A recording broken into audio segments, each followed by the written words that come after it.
Welcome back everybody to another top 10, and today we are going over my Sheoldred the Apocalypse Mono Black deck. As you can see, we got us a nice alternate art foil Sheoldred here. My favorite card to play right now in Standard, and one of the best cards to come out this year. This, Yada, a couple other cards kind of come to mind. Wandering Emperor. Last year, 2022. It's now 2023. What's up, everyone? 2 and 2 black for a 4/5 Phyrexian Praetor with Death Touch, and the effect is whenever you draw a card, you gain 2 life. Whenever an opponent draws a card, they lose 2 life. So we want people to draw cards, and we want us to draw cards as well. So these are my top 10 underrated cards in the deck. Things that you might not see in other people's deck lists. Maybe 1 or 2 of these you might see, but I feel like a lot of these are things that you might not see that often in the Sheoldred deck list. So starting at number 10, we have Reckoner's Bargain. So a common card from Kamigawa. 1 in the black instant. As an additional cost to cast this spell, sacrifice an artifact creature.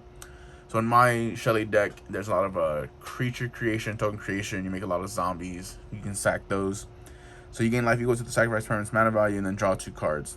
So you really, if you're sacrificing tokens, you're not going to gain that life. That's fine because you're drawing 2 cards, so you're gaining 4 life. So this is mainly just to draw cards. If you sack a creature, I mean, we have other little pieces in the deck that you can sack to get this, but this is mainly just for the card draw. You draw 2 for 2, and you gain 4 life off of Shelly. So this is one of those that I really like having in the deck right now. That right there. At number 9 is Bloodthirsty Aerialist. Aerialist. It's 1 and 2 black for a 2/3 vampire rogue with flying. Whenever you gain life for the +1/+1 counter on Bloodthirsty Aerialist, you're gaining life every turn because of Shelly over there. So if this stays out, it gets big. It's a flyer. You deal damage. Pretty simple, pretty easy. A lot of people might cut it from a deck list like this, but I always seem to enjoy having it in my decks. At number 8 is Raffine's Silencer. So for 2 and a black, you get a 1/1 human assassin. When Raffine's Silencer enters the battlefield, it connives. So to connive, you draw a card, then discard a card. If you discarded a non-land card, put a +1/+1 counter on this creature. And her effect is when she dies, target creature an opponent controls it -X/-X till end of turn, where X is Raffine's Silencer's power. So pretty much what this is doing here in the deck is you're getting the connive effect, so you're getting to draw a card. So you're gonna gain 2 life from Shelly, and then if you pitch that card, this gets a +1/+1 counter, and then when this dies, you get to destroy something that's 2 or less, pretty much. So does a lot in this deck. It's removal, it's card draw, and it lets you kind of just shuffle through the deck more, shift through the deck more. So underrated card. I like to go a lot of underused cards in my decks, so this is definitely one of those right here. At number 7 is Nightclubber. So for 1 and 2 black, you get a 2/2 human warrior. When Nightclubber enters the battlefield, creatures your opponent's control get -1/-1 to the turn. So a good thing to get rid of little tokens around the board, things like that. 1/1 little stacks pieces, little things that are just blocking your way. But the good thing about this card, not only is it removal, it's a little creature that you can sack out too, because you want to use it for its blitz cost. So the blitz cost is 2 and 1 black. You cast a spell for its blitz cost, it gains haste, and when this creature dies, draw a card. The draw card's important because you gain 2 life off of Shelly. And sacrifice at the beginning of the next end step. So you can continue to play this card from your graveyard if you have nothing else to play. It'll draw you cards, it'll gain you life. It works really well in the deck. I like to use a lot of the blitz and the connive stuff because they're very fun mechanics, and I feel like they work very well with Sheoldred. At number 6 is a rather expensive cost card in Wound Reflection. It's 5 and 1 black, so a 6 cost enchantment that is, at the beginning of each end step, each opponent loses life equal to the life they lost this turn. So you have those opponents that like to draw a lot of cards, they're going to take a lot of damage if Shelly's out on the field. And you want to protect Shelly, you're going to have a lot of things out, like Greaves, Boots, any kind of protection, you're going to want it out. It's going to protect Shelly because the entire deck runs around Shelly. And this just helps it out because if they just are drawing 1 card each turn at their draw step, they're taking 2 damage for that, and they're going to take another 2 for this. And if they draw multiple cards, they're going to take a lot more life. So, a bit underrated, but this definitely draws a lot of attention So if you want to pull some attention off of Sheoldred, this still does a lot of work for you. And at number 5, underrated card here, Coveted Jewel. It's a 6-drop artifact. When it enters the battlefield, you draw 3 cards, and you can tap it at 3 mana of any one color.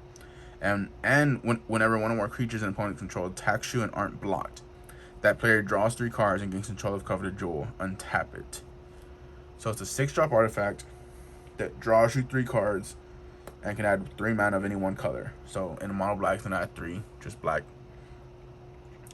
But the important thing is whenever one or more creatures in opponent controls attacks you and aren't blocked, that player draws 3 cards and gains control of this and untap it. So this gets people to want to attack you, gets people to want to attack whoever takes control of it. When you draw 3 cards and enters, you're going to gain 6 life. And you're going to get that 3 black as well. And then when they take it, they have to draw 3 cards. So they're going to take 6 damage. And then incentivizes people to attack them to get this. For the extra card draw, if Shelly's out, they take the 6 damage. Like, this is a really fun card. Encourages attacking your opponents. This is one of my favorites. It's probably not used a lot, but I really enjoy having it. It's really fun. It changes up the dynamic of the board for sure. And number 4 is Lethal Scheme. So we're 2 and 2 black. You get an instant with Convoke. Your creatures can help cast a spell. Each creature you tap while casting a spell pays for 1 or 1 mana of that creature's color. So say you have 4 creatures out, and you tap all 4 of them to cast this. So you can tap 2 black creatures and 2 other creatures. Pay for 4. And then the effect is destroy target creature or planeswalker. Each creature that convoked Lethal Scheme connives. So to connive, as we explained earlier, is to draw a card and discard a card. You discarded a non-land card +1/+1 counter on that creature. So if you tap 4 creatures for this, you'll get 4 connive triggers. If you get the 4 connive triggers, you're drawing 4 cards. You're gaining 8 life there. And then you're just getting more options. You can get rid of the stuff you don't need. And you can just look for different pieces that you might need in your deck. Really fun piece of removal here that your creatures can help cast. And it draws you cards and you gain life if you have Sheoldred out, which you should in this deck. So something that I feel like people might not be using a lot. But I really do enjoy it though. At number 7 is Howling Mine. This is the one card you might see in a lot of people's builds of this deck. 2-drop artifact. At the beginning of each player's draw step, if Howling Mine is untapped, that player draws an additional card. Pretty simple. You just have them draw 2 cards. And by drawing 2 cards, they take 4 damage. So, pretty simple card. For 2 mana, helps out the whole board. And most people really won't get rid of that because they like the extra card draw. At number 2 is Cut of the Prophets. So for X and black, you get a sorcery with casualty 3, which means if you sacrifice a creature with 3 power, you get to copy this spell. You draw X cards and you lose X life. So if you cast this, say, even for 3, so you go X is 3, and for 2 black, you'll draw 3 cards, you'll lose 3 life, but you'll gain 6, so you'll net 3 life. But if you copy it, you would instead draw 6 cards, lose 6 life, gain 12. So it's a really fun card that has a casualty effect on it, and you're just drawing a lot of cards, and you're going net positive on the life as well. Really fun card to use. I don't see it a lot, and it's something that I feel like should probably be used more with Shelly. Really fun. And number 1 for me is Invoke Despair. So for 1 black, so 1 and 4 black, so 5 mana total. Sorcery, target opponent sacks a creature. If they can't, they lose 2 life and you draw a card. Then repeat this process for an enchantment and a planeswalker. So what you can do with this card is you can force a player to sack creatures, an enchantment, and a planeswalker. And if they don't have any of that, you just make them lose 10 life, and then you draw, well, not 10 life, you make them lose 6 life. If they don't have any of these things out, and then you draw 3 cards. It's just a way to draw cards, a way to get rid of things on the board. You see this a lot in Standard, and I just decided to throw it in because it's mono black.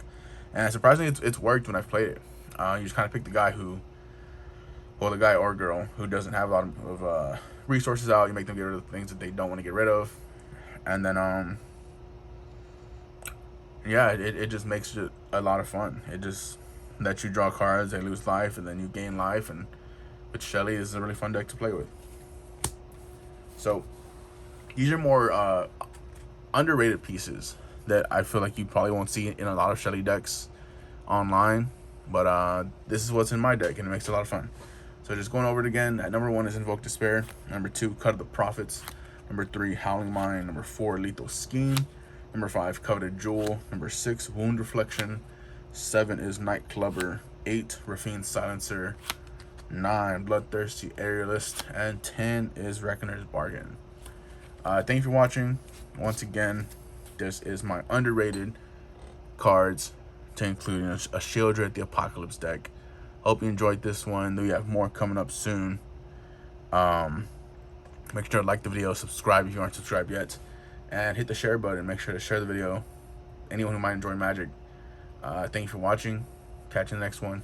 See ya.